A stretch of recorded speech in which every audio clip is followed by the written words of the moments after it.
Oh, Skylands. A beautiful place of floating rocks and clouds. Inhabited by a race of anthropomorphic hamsters that for some reason always managed to completely up keeping your army together. As always, oh no, Portal Master. A big explosion. All the Skylanders got sent to Earth. Blah blah blah. Get your parents to buy the expensive plastic toys. Classic. But haven't you ever thought when looking at some of these Skylanders, you know what? Why would I want to spend my hard-earned money to send this guy, this absolute basement-dwelling specimen, back to Skylands? I mean, genuinely, take this one for instance.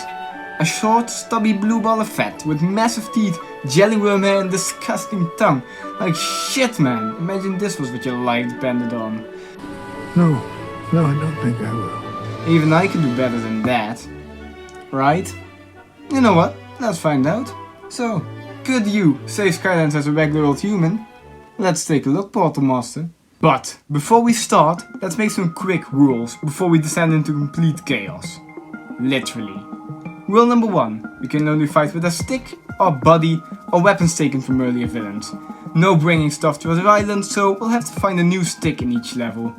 If you're wondering why a stick and not with our bare hands, yeah, good luck with that one. Rule number 2. We can't use the portal, so no Skylanders, trapped villains or items for backup. That also means no chill Bill and Troll radio, but we must stay strong, brothers. Hello out there, fellow trolls. Rule number 3. We play chronologically and only in Trap Team. Mostly because they have the most villains, and it's my favorite. So, with that out of the way, let's finally start our adventure into Skyland.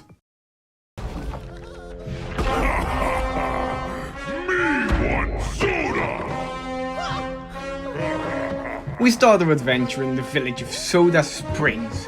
Since the explosion of Cloud Cycle Prison, Skylands has been overtaken by evildoers big and small. So too the annual Soda Festival of this town. Even more by our first Doom Raider on the list. The Gulper. There are 9 Doom Raiders in total under the reign of the Golden Queen that want to take over Skylands. All we'll have to do is face them in order to make our way to Chaos, the final boss. And Gulper is the first in line, representing the water element.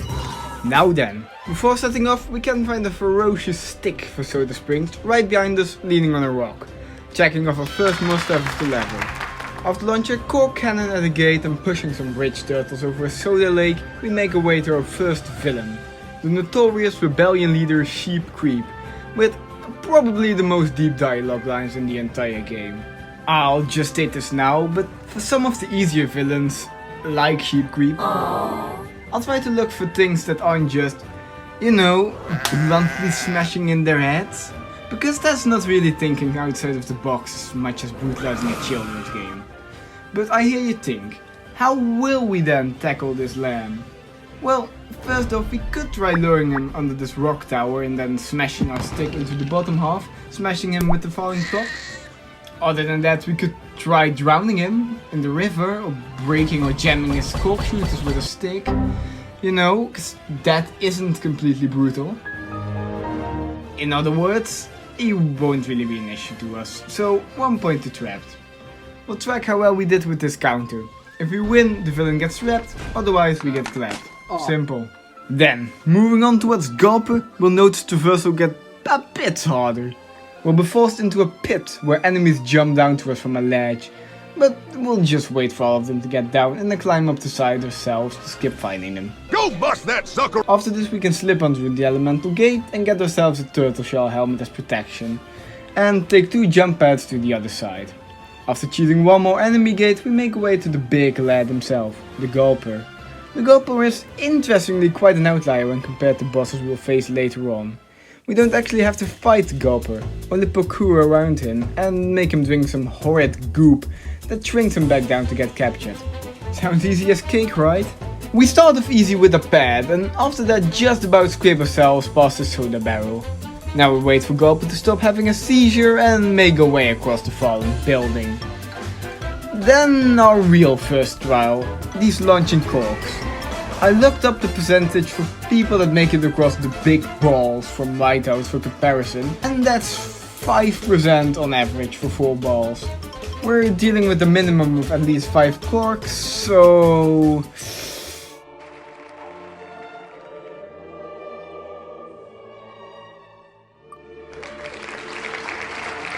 After another cork cannon and a shuffle past barrel, we arrive at the main event, pushing the soda barrels in place.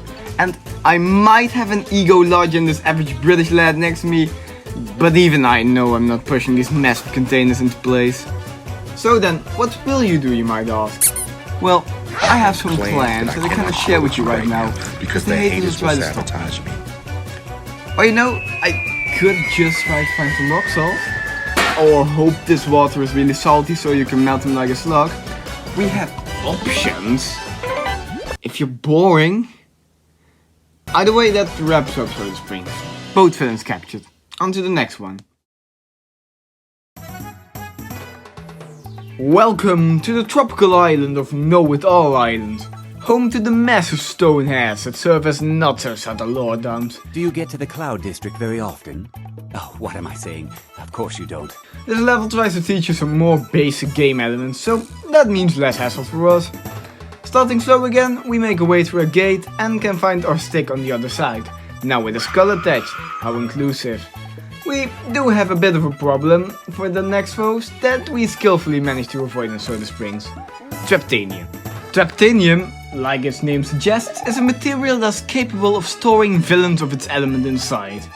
These massive shards, however, come from Cloudcracker Prison and specifically landed again in our way. Normally this wouldn't be an issue since it can be destroyed by any trap master.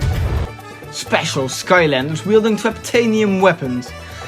But if you haven't noticed until now with how much we need to improvise, that's not us. But to reach Tussle-Sprout and Buzzerbeak, the next two villains of this level, we have to break it to reach them. Does that mean that they are an instant loss? Do we have to give in so early? Well, not exactly. At first I thought we might be able to make the Traptanium crystal hit the Traptanium elemental gate, since we know that Traptanium plus Traptanium leads to them breaking. But then I noticed something else. When we take a look at the asset of Traptanium, we can see that it consists of a group of crystals jutting out from the ground. But not all of them are still attached. Right in front there lies a single shard of Traptanium on the ground that we could just pick up. And since Traptanium can destroy Traptanium, we could technically destroy this crystal with this piece of Traptanium. Is this a foolproof solution? Hell no.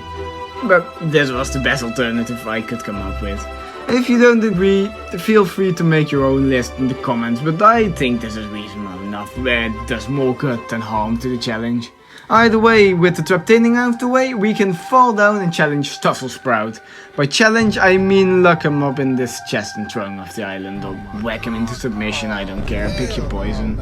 After that, we have a few more block puzzles and gates to open, before we can confront the tank with fun-sized atomic bombs. Oppenheimer would be proud. Then we repeat our Traptanium method and make our way to our next villain, Buzzerbeak. Now, with Buzzerbeak we could do the standard thing of whacking him or punting him, but there's two standard solutions that I would like to present. At number one we have what I like to call cripple the shithole. Yeah. Okay, so do you see the propeller on his head? Now, a few things to know on turbines. One, they don't really like it if anything gets stuck in it, and definitely doesn't like if it's able to break that thing. But oh wow, where could we find something that couldn't be broken by a propeller? I truly have no idea. Another way is actually really forward thinking. We wouldn't want these beautiful woods to get littered, so we'll just recycle what we already have. Our stick? No, my dear friend. Remember the plant guy we just trapped in a chest? Well, we take him and the entire chest, making sure it doesn't get blown up by the tank or bombs. Then we take it to this little shit island, and the second device starts, we open the chest. Now, like you might know, Tussle-Sprout is a horrid little thing that mainly just makes poisonous fumes and plant acid. Then when we open the chest and throw it at Buzzerbeak, it will pass out from the stench and Tussle-Sprout lives. Shit! You know what? Just a good ending. If you do this, that's what Sprout lives. 1 point to the friendship counter. Moving on, we have a guys section and an air turret section. I'm just assuming you and I can both do this, because honestly, who the fuck can? Making our way to the end of the level, we face multiple airships and the fence protecting the last row of this level. Slobber Trap. But what use is a fence when you can literally bypass it by stepping over a rope? We just distracted Dirt Dog long enough with a stick to get him to the cannon. Bada bing, bada boom, Slobber Trap is no more. Although much more up to interpretation, I think Moai Islands is perfectly beatable. Up to the Jumpy Mountain, and hopefully a bit of a break from complicated issues we've had.